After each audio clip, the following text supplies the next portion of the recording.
पैगंबर इस्लाम मोहम्मद सल्लल्लाहु अलैहि वसल्लम की शान में गुस्ताखी करने वाली नुपुर शर्मा और नवीन जिंदाल के खिलाफ इंदिरा पार्क पर एक खामोश एहतजाज किया गया। इस एहतजाज में कांग्रेस पार्टी खातून लीडर उज़मा शाकिर और लड़कियों की कसी तादाद ने शिरकत की।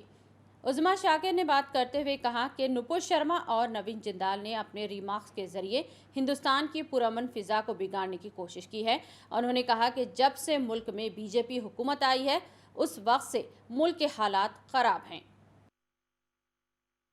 पर बीजेपी की ये हुकूमत नुपुर शर्मा और नवीन जिंदाल को अरेस्ट नहीं कर रही है। मैं 3 सवाल पूछना चाह रहा हूं। आखिर बीजेपी की जमात ये 2 लोग को क्यों बचा रही है?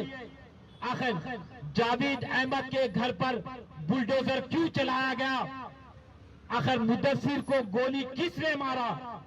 याद रखो मेरे नौजवानों, आज मुसलमान परेशान हाल में है, कमजोर है, पर उसके हौसले बुलंद है।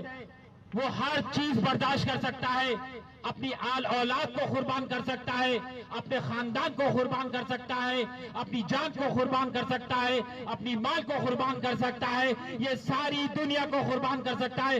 वह गुस्ताखे रसूल को माफ नहीं कर सकता और ता क़यामत तक हम नुपुर शर्मा और नवीन जिंदाल को माफ नहीं करने वाले।